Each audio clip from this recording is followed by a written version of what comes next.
Hey guys, what's going on? It's your boy Dude, and today we're going to be making a new GT Sport video.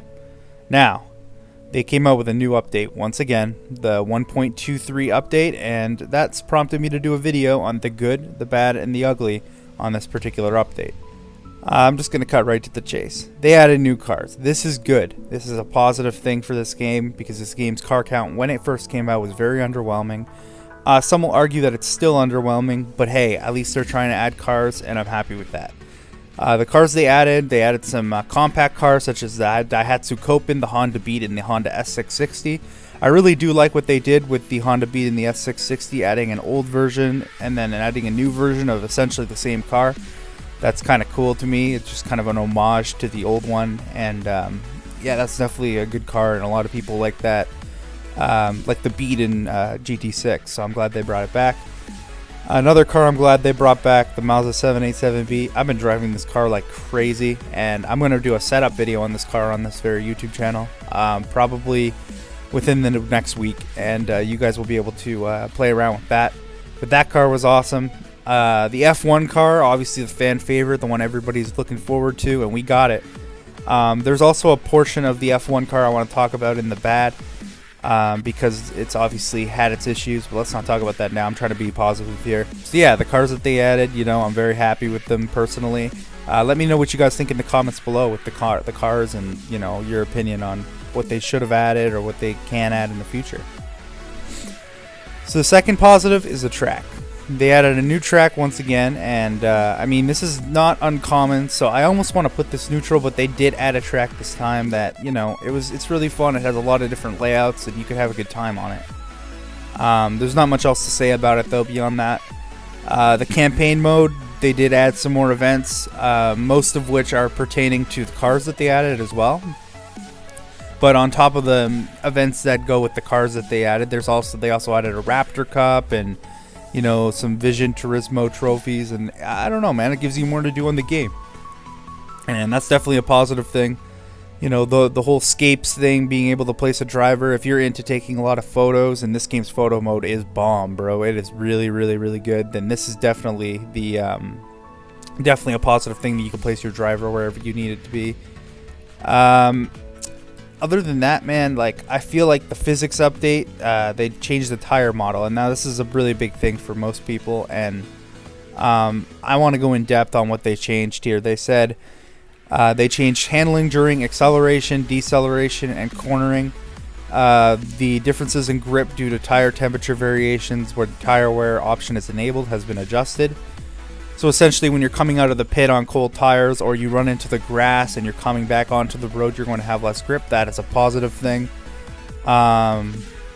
They adjusted some of the bugs with the controllers and the Formula cars. But generally, the biggest thing is the tire model, and that's what kind of separates this update from a lot of other updates. Is not only does this update have cars and tracks, but this update's going to separate itself from the other updates as something that has a massive lasting impression on the game.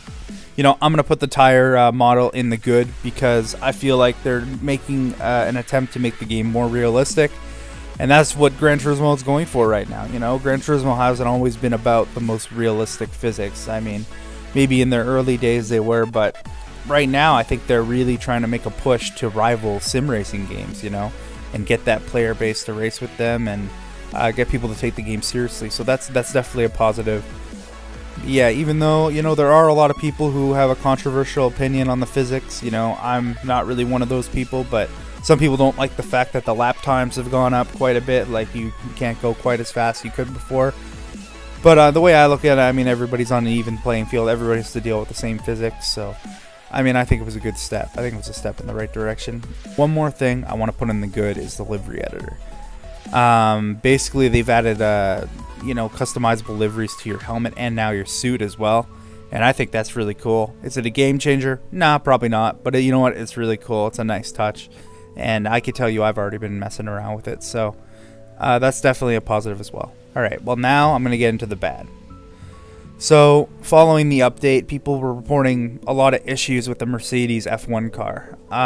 First of which wasn't really a bug, but it was more just kind of a disheartening reality to some of the people, especially who like making liveries. You can't change the Mercedes F1 livery.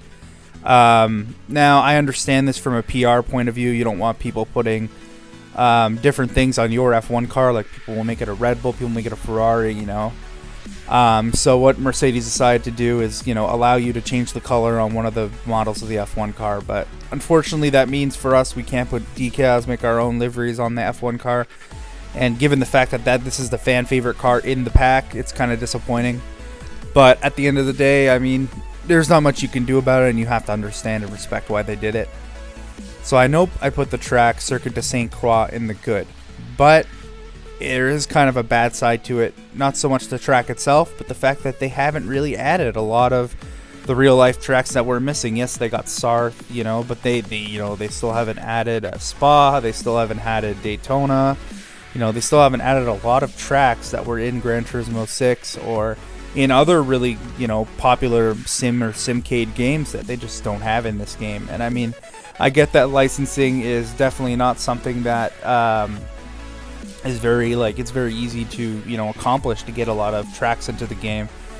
But I mean, for such a big title like Gran Turismo, why can't we get the licenses for these tracks? Like, I'm just wondering, like, why this is happening. Same thing with certain cars in the past. Gran Turismo's always struggled to get licensing. I don't know what it is, but it's kind of disappointing that, you know, we're this far into the game's life and we're still in, like, basic tracks, like tracks that should be in every racing game, like Daytona or Spa, you know, Indianapolis, like not just the oval but the road course variant, like just so many I can't name off the top of my head. You know, there's a lot of them that we just don't have in the game.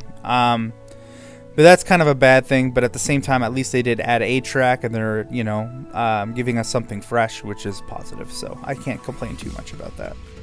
So the bad was pretty short. Now I'm going to go into the ugly. So that Mercedes F1 car I was talking about. Yeah, it's not very good, you know, the fact that you can't put a livery on it, but that's not a bug. There are bugs with this Mercedes F1 car that people have been talking about. I have personally not driven the car myself, but I'm just getting this information from teammates, from colleagues, from people I race with.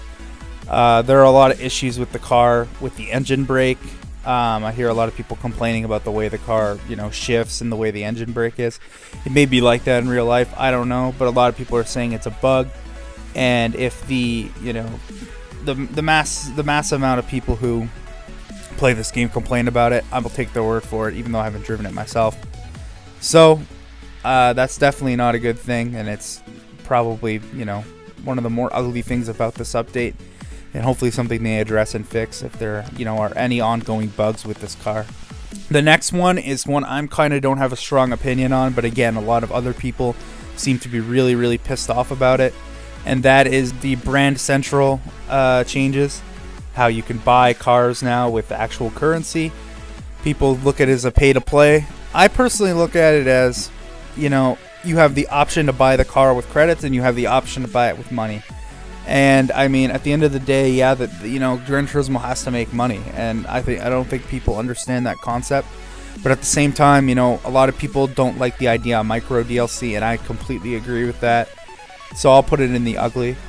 I just think that, you know, since we have a choice now, if they did this, if they made it so that the credits were much harder to get, so you were more inclined to buy it with real money, then I would be pissed off. But I feel like you still have, you know, a good choice, and if anything, they've given you more opportunities to make money with the new events and the campaign mode. So at the end of the day, it doesn't bother me that much, but micro DLC, gotta go in the ugly. Now, last but not least, in the ugly, this is definitely the least well-known kind of ugly thing about this update, and it's the ghosting. They changed an element of the ghosting. Now, I don't know exactly what it is because it doesn't really say it in the you know, update information itself. But basically, if you have all of the ghosting settings turned off so that you don't ghost under any circumstances, there are still circumstances where you ghost.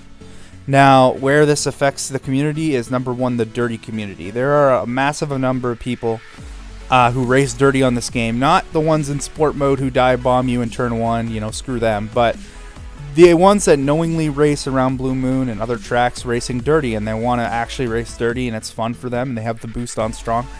Those people just got destroyed because now it goes when people hit the wall or they crash and all that, so it completely takes the fun out of that. And there's a big community of people on this game doing that. So this update, if you're part of the dirty community, this update freaking sucks. So that's one thing to look at. Also, I mean, if you're racing, normally in a public lobby and you want to have a legitimate race, they're making strides at realism with this new update, right? This new physics update, the tire model. They're making strides at realism. But at the same time, they're not allowing you to fully turn off the ghosting setting. So, what if you're in a lobby and you don't want to ghost, even if there's a crash or something? So that's definitely something to look at. I feel like that's a bug because there is a setting to literally turn all of the ghosting functions off. And it still doesn't turn it off fully. So, it has to be a bug. And at the end of the day, you're alienating a whole group of people by doing that and not allowing the ghosting to come fully off. So that's definitely part of the ugly as well. The update itself, yes, it was great. I mean, it was, arguably probably not the biggest update that this game has had, but at the same time, it will have the biggest lasting impression on the game because, the tire model update and the physics are, probably going to stay the same for a while. I can't see them making a giant change to them, in the near future, considering this was the giant change. And the fact that they added the Mercedes F1 car and iconic cars in the Gran Turismo series like the 787 and the Ford GT spec car and, the 250 GTO and the, all the K cars, that's a very positive thing. I love this update. I think it's great. Minus the ghosting thing. I think that's a big problem that they need to fix. But beyond that, I really do want to give this update probably about an 8.5 out of 10. Maybe an 8 out of 10 because of the bugs with the Mercedes. But, such is life. We got to deal with it. But yeah, I hope you guys enjoyed this video. Thank you for watching. Be sure to leave a like if you enjoyed and a comment below on what you would have wanted in the update. What else maybe they could fix, or your opinion on the update, because that's what this video is about. So anyways, guys, it's been your boy AMS Dude. I hope you guys enjoyed this video, and I'm out. Peace.